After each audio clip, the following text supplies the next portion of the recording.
Halo, saya Angga.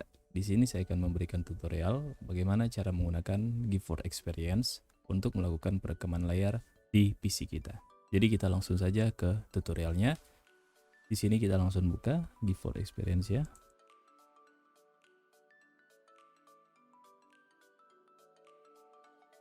Nah, setelah muncul seperti ini, yang perlu kita perhatikan yaitu apakah kita sudah menginstal versi driver yang paling baru ya. Jadi kita bisa cek di sini ya, sudah terinstall yang baru atau tidak. Kemudian kita langsung saja ke bagian pengaturan ya. Nah, untuk melakukan perekaman di GeForce Experience ini, kita harus perhatikan bahwa di bagian sini, di bagian in-game overlay-nya, apakah sudah ada keterangan ready ya. Kalau sudah, berarti kita sudah bisa menggunakan in-game overlay-nya ya. Jadi di bagian sini kita bisa lihat ada beberapa keterangan yang perlu kita sesuaikan agar supaya bisa melakukan perekaman layar ya. Nah, untuk view full system recruitment-nya kita bisa klik yang ini dan otomatis kita akan dibawa ke website ya. Nah, di sini kita bisa lihat bahwa untuk menggunakan GeForce Experience ini operating system harus Windows 7, Windows 8 atau Windows 10, kemudian memiliki RAM 2 GB, sistem memori, dan ada free 1 GB ya. Tentunya kita juga harus menyesuaikan dengan PC kita. Jadi kita lihat saja di sini apakah PC kita speknya masuk atau tidak. Dan untuk CPU kita harus menggunakan G series, Core i3, Core i7, Core i9 mungkin ya, yang memiliki Core i9. Jadi karena di sini ada keterangan atau yang lebih tinggi.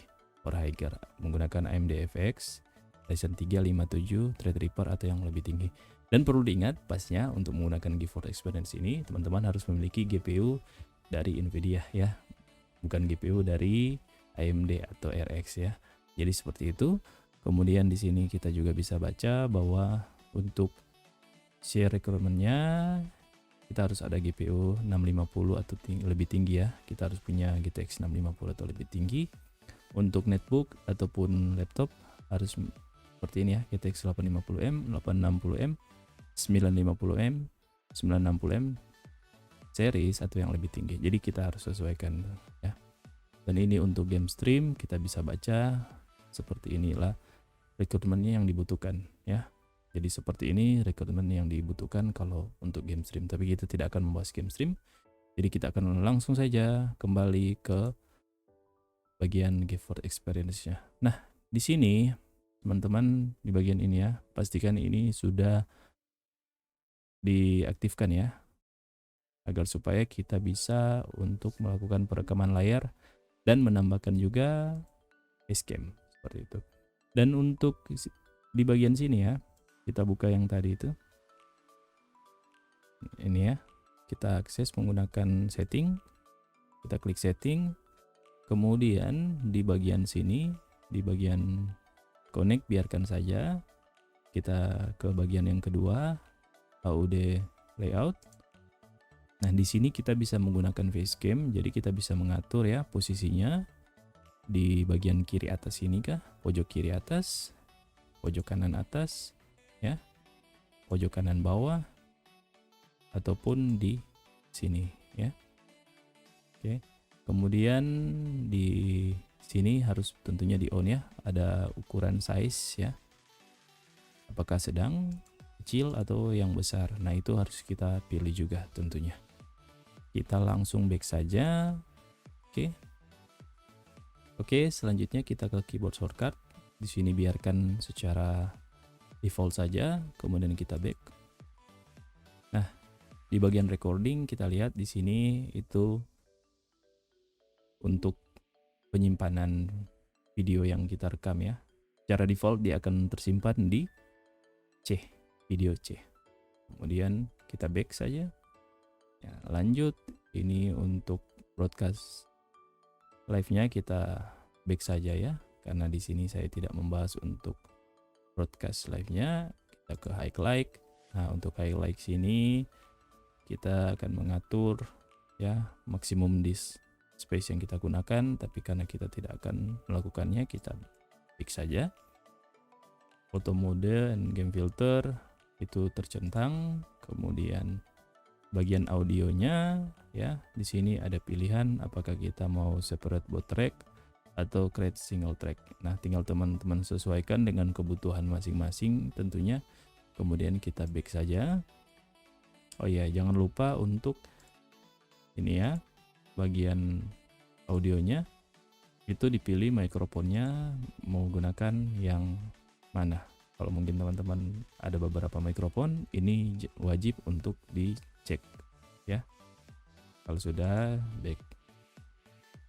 Kemudian bagian video capture. Nah, di sini kita yang paling awal ini ada instant replay length. Ini digunakan untuk ketika kita mau setiap berapa menit ya video kita direkam. Contohnya ini ada 5 menit, 10 menit kah, atau 0,25 ya. Ya, seperti ini ya, setiap 15 second.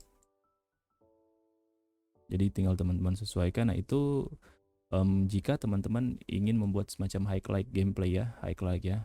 Jadi teman-teman mungkin tidak mau capek untuk editing, tapi menurut saya sih lebih baik dimanualkan saja agar supaya kita bisa mendapatkan momen-momen tertentu yang mungkin tidak tertangkap oleh instant replay length ini. Nah, kita langsung menuju ke kualitas. Nah, teman-teman, di sini saran saya saja ya. Ini saya hanya saran dari saya. Teman-teman pilih sesuaikan dengan spek ataupun PC ya, kemampuan PC teman-teman. Jika teman-teman kemampuan PC teman-teman yang biasa saja ya, teman-teman mungkin bisa memilih yang medium.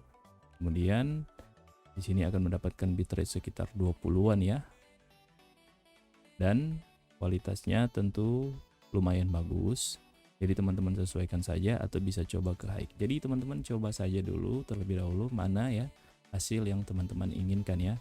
Ataupun kalau teman-teman mau pilih yang lebih besar lagi tidak masalah ya. Ya, tidak masalah. Tapi yang teman-teman perlu perhatikan, semakin rendah bitrate yang teman-teman pilih, berarti semakin rendah juga hasil yang teman-teman dapatkan, plus ukuran dari file tersebut jadi lebih rendah.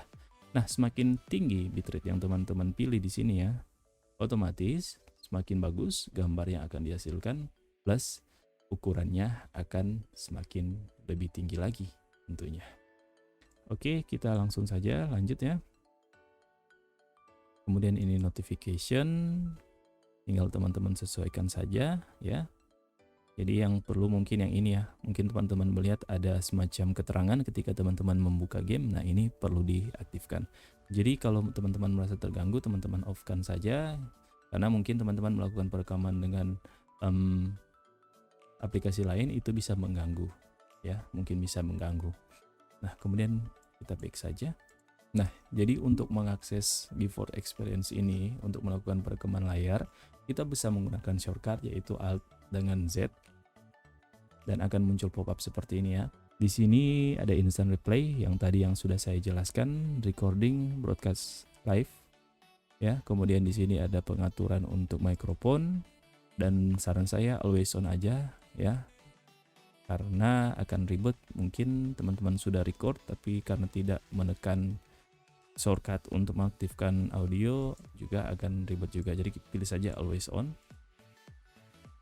Kemudian ya ini yang tadi ya. Untuk bagian record seperti ini tadi sudah saya jelaskan, teman-teman tinggal sesuaikan dengan spek teman-teman dan keinginan teman-teman mau video atau hasil perekamannya seperti apa. Tinggal disesuaikan saja. Nah, jadi seperti itu cara menggunakan GeForce Experience. Tentu mudah untuk teman-teman yang bisa memahami ini. Dan saya akan memberikan contoh cuplikan gameplay yang saya record menggunakan GeForce Experience. Dan seperti inilah hasilnya perekaman daripada GeForce Experience. Jadi di sini gameplay yang saya rasakan juga cukup lancar ya.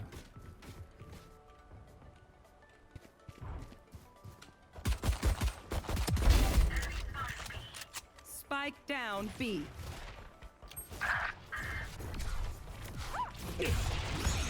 Out of charges. Out of charges. Cutting through.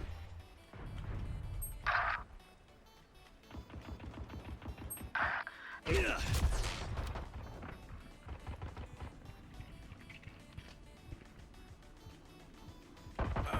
Last player standing.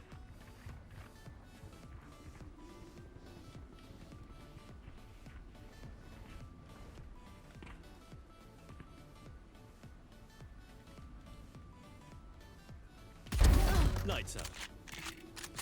30 seconds left. Hopeless and afraid.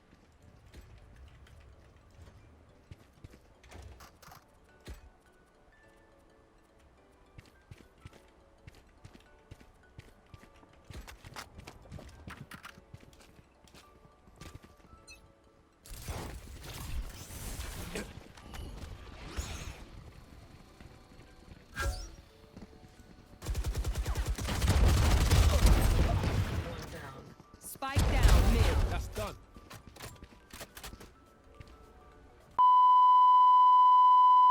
Jadi seperti itu tutorial yang dapat saya bagikan kali ini. Jika teman-teman suka dengan video ini silahkan di like, dan yang belum subscribe channel saya silahkan di subscribe.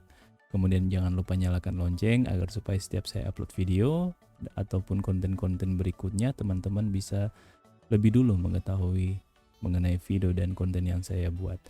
Oke, jadi seperti itu, sampai ketemu di video selanjutnya.